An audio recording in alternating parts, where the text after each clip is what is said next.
Hey guys, it's Ted Bogert. We are back with the Ted Show. We are going to try this again with this very patient gentleman. I'm very excited to have Bryan Decaul on the show today. We're going to talk about life and finance. You like to talk about finances? Well, we're going to talk about your financial health and wealth, and of course, entrepreneurship. Welcome back, Bryan. How are Thank you? you. Thank you. I'm doing great on this Thursday. You know, it's a beautiful day in Florida. It's gorgeous, right? The weather is beautiful. I sat outside for a few minutes today, didn't sweat. It was awesome. Exactly. All right. So, we all love origin story on the show. The audience always likes to get to know you. And so tell us a little bit about you and your journey. Absolutely, Ted. Well, it's first of all an honor to be here, and I thank you for allowing me to be on the show. Just a little bit about myself. You know, I was actually born in North Carolina, but I've pretty much been raised in Florida all my life. So I consider myself, born and raised Floridian, kind of like my wife, right? But I actually went to school here locally. I had aspirations earlier in my life to basically be in the medical field. I wanted to be an anesthesiologist, and I was going through the program. I had the scholarships, the Bright Futures, and all of that was great. But when I was going through the classes and just some of the things that were going on, I was like, hey, do I really want to go to school for another 10 to 12 years? The commitment, right? Yeah, that commitment, I made a commitment to my wife, but that's something else, but it just wasn't for me. So, I actually dropped out. Parents weren't too excited about that, but hey, you got to figure out what you want to go and do in life. You only have one life to live, right? So I left that, actually started working in IT, loved, working in IT, helping computers, network servers, televisions, loved doing that, loved helping people work their technology, and helped a company do some great things. But I fell into kind of like a slump when I was in 23, 24, just kind of couldn't figure out what was out there for me or what did I want to do. And in 2012, I actually hit a very low point in my life where I was thinking about actually committing suicide at that time. And, it was one of the most trying times in my life, just because I didn't really know why I was thinking that or what was going on. It was just like, I love to eat, right? I'm a foodie. The food wasn't tasting good. I love to hang out. Hanging out wasn't, and it just like life was going in the same circle rat race. And, I'm a believer. I believe in faith, family, finance, and fitness and fun. And, I prayed to the Lord, asked him for an opportunity, Ted. And not even a week later, my girlfriend at the time, Alexia, who's now my wife, she called me up at work, and I was like, hey, is everything all right? I'm at work right now. I can't take any calls because, when you work a job, you can't really do much, right? You're limited. And so she's like, hey, don't worry. That's not a problem. I'm just calling you to let you know I found an opportunity for you. It's in the financial industry. I know you're pretty good with numbers. You go check it out, but I don't want to check it out. I'm not good with numbers. And, I went there, checked it out, Ted. But the thing that I learned is in that 1 hour financial seminar, right? And I wasn't like I was an idiot or dumb or anything like that. I only really knew how to work for money, but never knew really how to have money work for me. And so right. That completely different. That's powerful. Yes, it is. So I went to that 1 hour semester of seminar, and that 1 hour pretty much changed my whole outlook on money and how it grows and taxes, all these things. I was like, man, if I truly want to become successful, or if I want to be free in America, right? Because we're a capitalist society, right? I got to learn how these things actually operate. And so I kind of just fell in love with it, Ed, and I've been in the industry for almost, this is my 8th year now. So what is it that we get trained? I guess we're trained to save money and work, but I love what you said. You want the money to work for you. So talk a little bit about that, because I think a lot of people think I'm going to work my 30 years. It's still that old school thing. Retire, get the gold watch.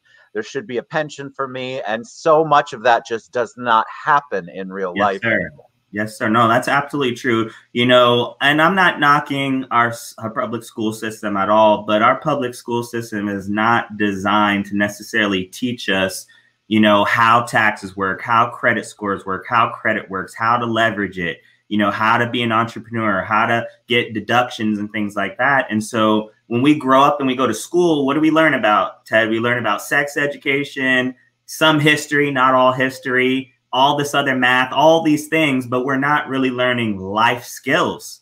Like we deal with money from what I know I've been handling money since I was about 12, 13 years old, right? And I'm going to manage it and, you know, work with it for the rest of my life. But we never get taught how to actually work with those things. So we get taught how to work for money, as Robert Kiyosaki would say, but we never learn how to have that money work equally as hard as we are. And it starts with that financial education, that basic financial education. You know, I've helped, you know, hundreds and hundreds of families throughout my 8 years of experience. And I found that most people just lack a basic financial understanding. And it's very crucial to actually, you know, having a successful life and actually being able to enjoy your life. I agree, but I think a lot of people are thinking out there, all right, Bryan, I like what you said, which I do too. But what's my first step? What do I do? So can you give us maybe an idea of, all right, I want to take control of it? Because that's basically what you're doing. You're taking control over money and how money is in your life and your finances. So I'm taking control. I'm going to listen to Bryan. What's a first step or two that they need to do? Absolutely. Well, the first step is number one step is you got to get financially educated. You got to get that basic financial education. So there are many books out there right now, but one book I would recommend that's very basic entry level is How Money Works, right? It's called Stop Being a Sucker. You know, when you go to the bank, you get the dumb lollipops and the suckers. You know, it's actually a big thing behind it. And this was written by Tom Matthews and Steve Siebold, very pioneers in our industry. And that's going to teach you basically about cash flow, what's coming in, what's going out, you know, how to reduce and get your debt paid off, how to make sure you have proper protection. You know, a lot of families have their benefits through the workplace, but what happens when you leave the workplace? Or in 2020, companies are going down, you know, left and right? Bankruptcy, you're closing up doors. So making sure you have the ownership outside of that, building wealth. You know, most people know, right, Ted? You probably know your height and weight, you know, your date of birth, you probably know your spouses and all that stuff. But the question is, do we know our FIN number, our financial independence number, basically how much money we need to accumulate by retirement age? And it could be any age. It doesn't have to be 65. Most people say 65 because that's when they're going to get their Social Security benefits. And we know how that's working out these days, not going out too well, right? And so you got to know what that is so we can actually reverse engineer. So if you know how much money you need, let's just say at 60, we can reverse engineer it to see how much money you need to save, what type of interest rates you need to be looking at to accomplish that goal. So it's not just a one-time thing, right? If you were to go to the doctor, obviously, if you got a sickness or something that was going on, you won't just get one doctor's opinion, will you? No, you're going to probably go get 2 or 3 to make sure it's the right diagnosis, right? And then the last area, Ted, is making sure that you preserve that wealth, making sure that the businesses, the homes, assets, the accounts that you accumulate, right, is being able to get passed on to the next generation, building that generational wealth. And you see so many families, Prince, we had a recent individual, the individual that played in, what was the movie? Black Panther, Chadwick, right? He didn't have a will set up, right? And so those things have to go through probate.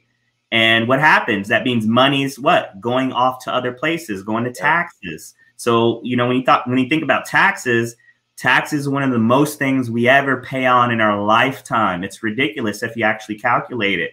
Right? When you get paid, you pay taxes. When you buy something, taxes. When you pass away, taxes, right? So if we can help reduce or mitigate your taxes like the wealthy do, which they do, right? Yeah, therefore, you have more money for your family. And so we start off with where you are now, right? Get a snapshot. And, you know, for me, at the time when I was just looking at my finances, all I could save was $20 at the time, Ted. $20. That was it. And they didn't laugh at me. They didn't kick me out the door like some of these other companies if you don't have multiple 6 and 7 figures saved up, right? And they said, hey, we're going to show you a basic plan and we're going to show you where you want to be later. And if you stick to that plan, we do adjustments, we do checkups, you can really have that financial future that you desire. So it is a possibility. But first, you got to get financially educated. So let's talk about the $20 and the protecting the assets. I think that doesn't get talked enough about. So I believe there's many ways, but the first way I always think of is your life insurance and how you are protecting or building, depending on the vehicle and all of that. But a lot of people are don't know that some of their policies at work don't go with them. They're not portable. They're not. A lot of them aren't convertible. There's all these different words, which is why what Bryan is saying is so important. You want to educate yourself on what you actually have. When I'm still licensed, and when I teach the insurance stuff, people will always talk about how they have it at work. I've got it at work. All right, guys, listen. You might have it at work, but how many of you actually know how much it is? And if you get laid off or the company goes under, where does that money go? And what if you're then 63 in your plan to age 65 and you're uninsurable and you can't get any additional insurance? So the stuff that Bryan, and I'll let you elaborate, but the stuff that you're talking about there is where I think these people really, really, really need to get educated on what their actual benefits are and how they can get them to work for them, like you said. Absolutely. Absolutely. Well, I didn't even know you were in the industry, Ted, but we definitely got to talk after this. But I would say, you know, when you're working at the workplace, most of those programs are group programs, right? And so that's whatever the company is going to offer, that's what you get. But just because they offer it doesn't mean it's catered to your family and your needs. You got to know what your needs are, right? So we would first, you want to gather and do what we call a dime. If you're looking to get some coverage, we look at your debt and liabilities, right? Usually the industry standards, 10 years of your income, right? Minimum, right? Mortgage and education fund for the children. So that's called your dime. So you look at that to see where's a general basis of where to start. And then from there, you look at either looking at some term or temporary coverage, or you look at permanent. Both have its areas, right? It just depends on where you are. But what a lot of people don't understand these days, though, Ted, is now you have living benefits. And I'm just want to hit on this really quick. Living benefits, we call it LB. It's only been in the industry for like maybe the last 10 years, right? And living benefits, guys, stands for what? If you were to get a chronic, critical, terminal illness, disability, you can now get money from your life insurance coverage that can pay for anything. It's tax-free money that you can use. And I'll just tell you about this. Last year, right, I was 31 years old. I'm 32 now. I was actually diagnosed with stage 3 mediastinal germ cell cancer. So basically, it's a rare form of testicular cancer that, grows in the growing area for the men, but it was growing inside my chest area. So basically, I had tumors on my heart, lungs, and intestine, right? And I've been healthy as an ox, never really gotten sick, never had to go to the hospital. And then all of a sudden I wake up a couple of days, I'm having trouble breathing. I'm having trouble in my back. I'm having sharp pains. And I'm like, this is not normal. And literally, Ted, if I didn't go to the hospital, my wife rushed me there to get emergency surgery. Now I have an incision right in my chest area. I would not be here today. Wow. And so, going through that treatment, it really opened up my eyes to see that, hey, I'm thankful and I'm blessed that I understand and have the proper coverages in place. But there was many people in the hospital that were still going to work, Ted. I'm talking about 8 hours a day and doing chemo, right? And I'm not sure if you know anybody that's gone to chemo. That's a life and death struggle every day, getting pumped full of medicine every single day. I look good now. I wish I could show you a picture of my first day out of the surgery. I was basically on ICU. I needed help breathing, hooked up to tubes, right? It was really one of those crazy, shocking stories. And I'm so thankful that my family and friends, they helped me out in that position, right? And the Lord has blessed me, right, with help. But having those things in place, I didn't have to worry about, hey, what's going to happen with my finances? What's going to happen with the bills? What's going to happen with, everything that I have? What's going to happen to my wife, right? At that time, I was getting my will set up, but I didn't get it set up in time. And then when they were going and talking to me, the nurses and physicians are like, hey, do you have a will, a last testament? Do you have a power of attorney for financials and health? And I was just learning about that, right? And, as soon as I got out of the hospital, that's the first thing I did, is because if you don't have those things set up and you're 18 years or older, who takes care of you? Exactly. Right? Who takes care of you? It's not in legal documentation, written, signed, and notarized. The family that you think, hey, your wife is supposed to take care of your husband, that's not going to happen. It's on whoever's in the facility, the state, right? And that's the crazy thing. It's I didn't know that about your story. I'm thankful that you are here. So that's an amazing story, and that's usually like when you get your wake up call. You already had it, but that's a Yes. wake up call to anyone. And what I think is so important about what you said is that you didn't die, but you still could have lost your job.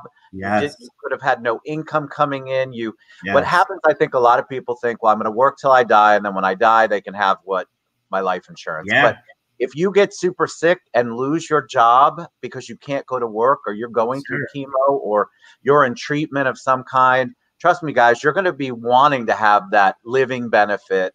Yes. And then guess if you lose your insurance at work, then guess what? You don't have the life insurance anyway. And now you're sick and going through something.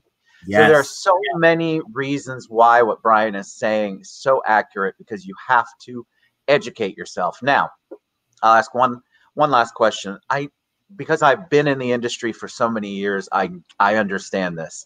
Yes, oh my sir. God, all Bryan, if I talk to Bryan or reach out to Bryan, all I'm going to get is a sales pitch.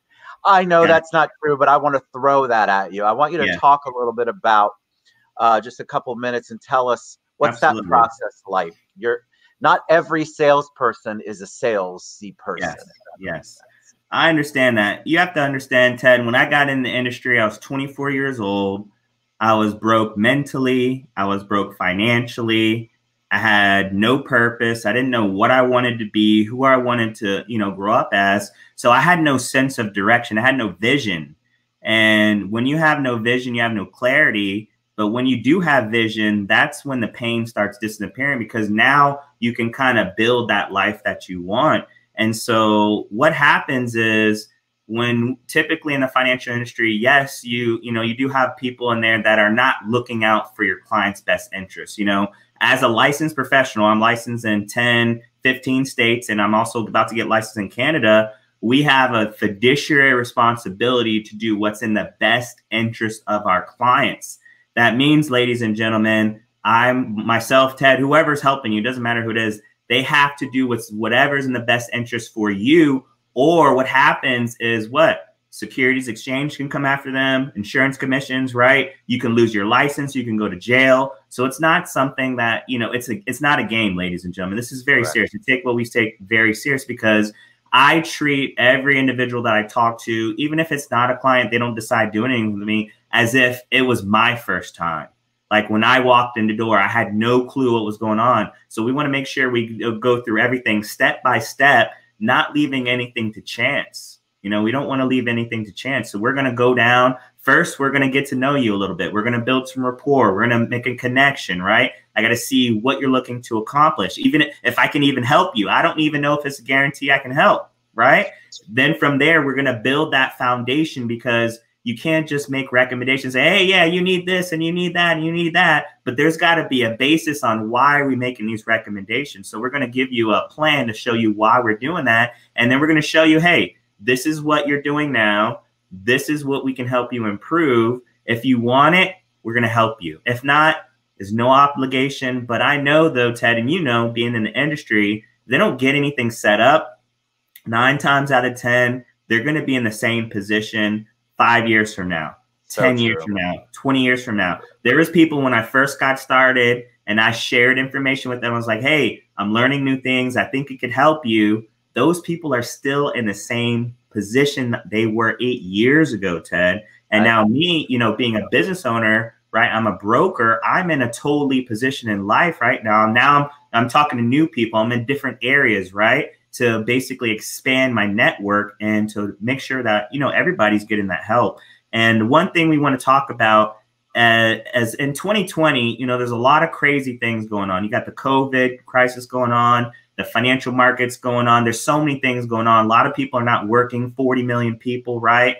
And it's a time for shifting. It's a time to keep open-minded. There's lots of things going on behind the scenes outside of what the news is sharing with you. So you could literally right now, 2020 could be the best year like it is for me, probably for you too, Ted, but it could also be the worst year depending on how your mind portrays that, right? It's what you're thinking, right? Your mindset. So you can be taking it as, hey, everything's not working well, you know, life's not going great. Or you can take this situation and pivot, right? And think of it, and what can I learn, right? What can I learn? What can I build? What type of habits, skills can I learn through this process? And we want to make sure that at the end of the day, if you are saving for your future, ladies and gentlemen, you want to remember this. You want to make sure that you get guarantees on your money. And you can get guarantees on your money, right? Money grows. I'm going to go over three things. Money grows three ways. It grows fixed, variable, and indexed. Fixed accounts are what? Your savings, your CDs, right? Your money markets. You're going to get a guaranteed interest. It's going to be very low. It's not going to go up. It's not going to go down, right? But if you understand it, when you have your money in the bank, what are we getting as far as interest rates in the bank these days, Ted? Any idea? It's so low, I don't even know if it's existing. It's very low, right? It's less than 1%. And if you guys understand what the rule of 72 is, that means how long it takes your money to double for you, right? A good or bad, right? Positive or negative. So if you're getting 1% on your money in the bank, 72 divided by 1 means every 72 years, your money's doubling for you. So most people say, hey, the rich are getting richer. The poor are getting poorer. Why is that? Yes, we know the wealthy are making more money. Yes, we understand that. That's a no-brainer. But they also understand how money works. They know how to leverage money as a tool. They are mastering that tool. And for most Americans, the money is mastering them. They're going to work, right? 9 to 5. They call it the 40-40-40. You work for 40 years of your life for 40,000 or a little bit more for 40 hours, what? A week to live off 40% of that. Yep. It's not going to happen. It's scary. So, it's scary for most people. Yeah. Which is why you talking about education is just so critical, because that's what it's about, guys. Like, Bryan's obviously passionate about what he does. That's the kind of advisor, I don't even know what the new terminology is because I haven't practiced in so long, but advisor, that's what somebody that you want in your corner talking about how you can build your wealth, maintain your wealth, and grow. Yes. That's who you want. You want somebody passionate who's not just trying to sell you a product. Yes. All right. So, Bryan, how do we reach you? What's the best way? I have lots of people asking me on the side. So tell us how. I've got the website there. Tell us if that's the best way, how they can reach you. Yeah, so ladies and gentlemen, I do have a website that you can go on and you can learn a little bit more about, what I do to help, individuals, business owners. I'm just to let you know, I help the 95%. Who is the 95%? It's people like you, myself, and Ted. We're middle Americans. We're the ones that are getting left behind right now. Number one, concern right now in America is financial literacy. And so if you like the information that's on there, you can also text or call me. I'll give you my phone number. And Ted, if you can put it in the chat, that'll work as well. It's 407-575-0027. And we can set up a time. I have a scheduler. Now you have virtual assistants now that can do it. We can schedule up a time, 15-minute phone call, 30-minute phone call, just to see where you're at, give you some information. Well, if I can help you, like I said, I'll help you. If I can, I can. If you don't want to call, if you're feeling a little shy on the phone, you can send me an email, right? My email address is Bryan S, as in Sam, Decaul, my last name, @gmail.com. Email me. I usually try to get together with people within 12 to 24 hours. I do work by appointments. I am very busy. I do talk to a lot of people, but we schedule it in. We can get together and make sure we can get you on track because, nobody should have to work 60, 65 years of their life and then not be able to enjoy, the golden years of retirement. The golden dream is to what? You work for a little while, right? You save up some money and then you live off that for the rest of your life. But nowadays in America, most people are not retiring. When's the last time anybody ever went to a retirement party? I know growing up. No more gold watches. Exactly. It's at home watching. You're watching it, right? We're watching TV instead of making it happen. So I know when I was younger, people were retiring, right? Baby boomers were retiring. Now it's not happening because things are shifting. And so you just got to be aware of the times. Imagine if you were Blockbuster in 2020, right? Imagine if you were Blockbuster in 2020. They're out of business. Who's in business now? Netflix, right? Who's number one as far as retail services online? Amazon, right? So things are shifting. So you just got to be aware of this shift. And unfortunately, you have to accept it and you got to work with it. But you just got to be yourself in a position where you can win, right? You want to be in a position where you can win and have success. So those are some areas that you can get a hold of me. Also, too, guys, Ted, I'm going to send you one of these books. All I know right. you know all of this, but I just want you to have it just like a resource. So that way, if anybody asks you, hey, what's some books to read? I read a lot of books. I have plenty. As you guys can see, I have many books behind me, right? We specialize in talking about helping people save and retire tax-free. There's many things that we can do. So just get aware of your options, guys, and you choose what's the best for you, right? And reach out to Bryan. All right, man. That's see, I told you, you have a great journey. I didn't know any of that. So I'm very, very happy you came on the show. That was Thank you, excellent sir. It was a pleasure. information. Guys, don't delay. Don't delay. Talk to someone. And obviously, Bryan's a good person. You can talk to him. All right, guys. We'll check you out later. We'll see you. Bye-bye.